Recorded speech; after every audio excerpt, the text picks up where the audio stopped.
There are four broad questions all interviewers are trying to answer when they begin interviewing you. Why you? Why this job? Why our organization? Why this career or industry? These questions can be asked in a number of ways, some more challenging to answer than others. And of course, you might also be asked to talk about your weaknesses or a gap in your resume, leaving you wondering just how to respond. I'm Sinead, and coming up in this video, I have got you covered with concise example answers to 8 difficult but very common questions. So take notes and practice these short, direct responses so you can feel fully prepared to crush your next interview. And be sure to stick around until the very end to learn how to answer a tough interview question that even the most polished of professionals struggle with. These interview secrets are tips you definitely don't want to miss. Now, before we dive in, because everybody's job search is different, there may be some answers that aren't an exact match to your specific personal situation. But that's totally okay, because you will still be able to adopt the key phrases and tone to craft your own unique response. And of course, as you build upon these examples to tailor your own responses, always be as specific as possible and share quantifiable data to fully showcase your impact. All right, let's begin with question number 1. How do you handle stress? Now, you can actually start to answer this question before you even answer this question. Put a smile on your face, make direct eye contact, and be aware of maintaining an optimistic attitude through your body language. Now you're ready to answer with something like this. When you are overseeing a program with multiple moving parts, work can get stressful, but I do my best to breathe, visualize my day, and then focus on the most important tasks that need to be done. Scheduling tools and calendar reminders are my go-to when I need to hit tight deadlines. It's important to use key phrases like, I focus on the task at hand, or I manage my time. Now, on the flip side, stay away from saying anything like, stress? I don't get stressed. Everybody gets stressed, and a potential employer wants to know how you handle the stress. And of course, I tend to shut down, or anything along those lines should definitely be avoided also. Responses like this could actually seriously hurt your chances of getting a second interview. So be sure to show optimism and a positive attitude when talking about how you handle stress. Question number 2, why are you looking for a new job? Oh yeah, this one can be a bit tough to answer. Sure, you might just be ready for a change, but the interviewer wants to know more. Confidence is key, because if you sound insecure in your response, you can actually come across as untrustworthy and potentially raise some red flags. So start with that confident, optimistic tone that you have now mastered, and try answering with something like, my current role has allowed me to refine my project management skills, but I haven't found much opportunity for growth. I'm now in the process of looking for a position that will allow me to use my capabilities and work passionately for a cause I stand behind. I'm eager to find a role that will help me grow as a professional and use the skills I've acquired over time. Some key phrases you may want to consider for this answer would be, I'm looking to grow as a professional. I'm looking to use a certain skill. And here is the right time to list a specific skill in the job description for the role that you're currently interviewing for. I'm looking for a more challenging role, or I want to contribute to the company's goals and their mission. Each of these phrases show that you are ready to grow with a new opportunity, and that you're not just looking for more money. And something else to keep in mind, talking trash about your current or former employer, no matter what your situation was, can seriously backfire. Negativity is a turnoff. So keep your response objective and focus on what you learned instead of the downfalls of the job. Now, before we move on to our third question, be sure to hit that like button down below, and then let us know what interview advice has been the most helpful to you down in the comments. All right, moving on to question number 3. What is your greatest weakness? You might be thinking, I'm sorry, show off my weaknesses? Seems like a trick question, right? As if the entire interview itself doesn't already make us feel vulnerable enough. But don't worry, you guys, there are actually so many great ways to answer this question, as long as you keep your tone sincere and own what makes you human. Here's an example. In my early career, I didn't know how to prioritize my work. I learned pretty quickly that understanding today's tasks and the larger impact of my job was my responsibility. I now start our team meeting with, this is what I have planned for the week. Am I missing anything pressing? That's an honest example that also shows growth, and that's how you own your weakness. Key phrases like, I learned, I now know, and I now make these efforts are great when talking about your weaknesses. And again, avoid dodging the question altogether by saying things like, I have no weaknesses. And definitely don't try to hide your weakness behind a flex like, I work too hard.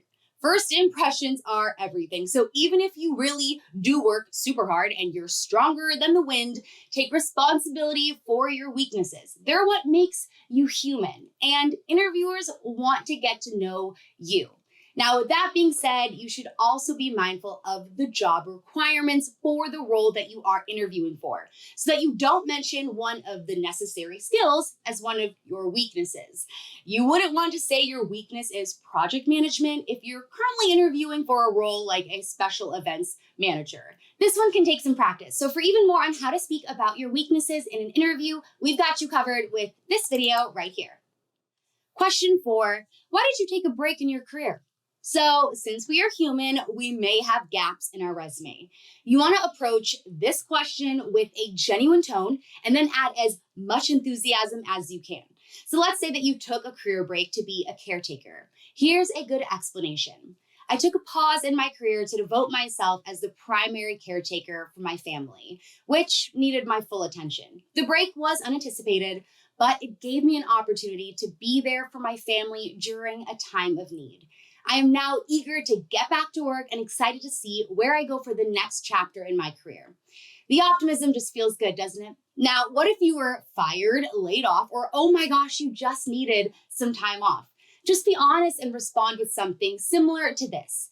To be honest, it was a difficult time, but I left with the confidence knowing that I had developed important skills and I built strong relationships with my managers and my colleagues. Now I am walking away with more knowledge than I had before, and I am so excited to apply those experiences to my next role.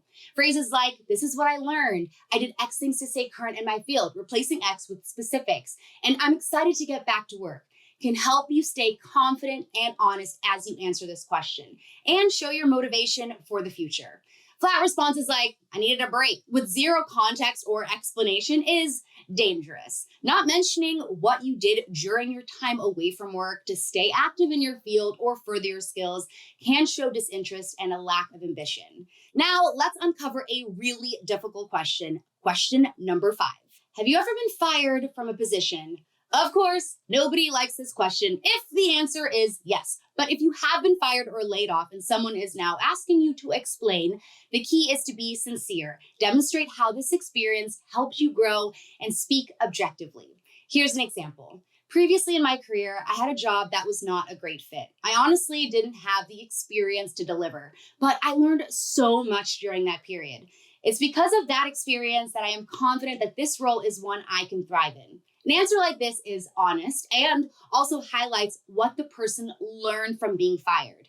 As you prepare your own responses, lean on key phrases like, wasn't the right fit, and since then I have grown and learned. And pro tip, really practice answering this question in full in advance. It's not the lightest question, but it's also not an interrogation. So if you're prepared to answer it, you will be able to confidently address previous mistakes and how you've grown. Question number 6, why should we hire you? Woo, now it's time to shine. Humbly, of course. Be confident, but don't brag. Here's a great example.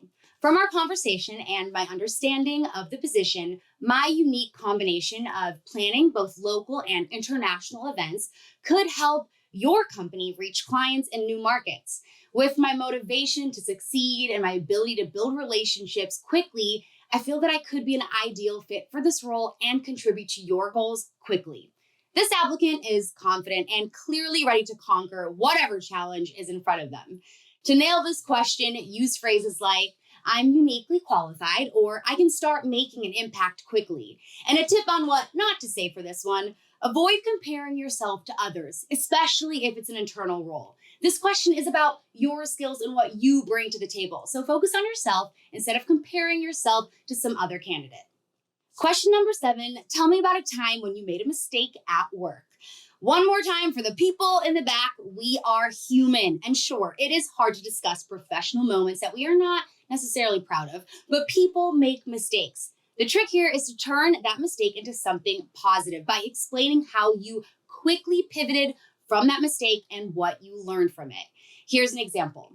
When I was first starting out as a social media manager, I was responsible for posting content to my company's multiple social channels. While I was always diligent, always double checking copy before publishing, one time I included the incorrect date in a graphic for an upcoming event. While I worked with a designer to create the graphic, it was ultimately my responsibility to verify info before posting. As soon as I noticed a mistake, I removed the post, contacted the designer, and requested an updated graphic. While this mistake was small, it did teach me to always double check copy before posting, even when I felt so confident in the process. Remember, the interviewer is really wondering how you handle and overcome challenges, because the truth is, we all make mistakes throughout our careers.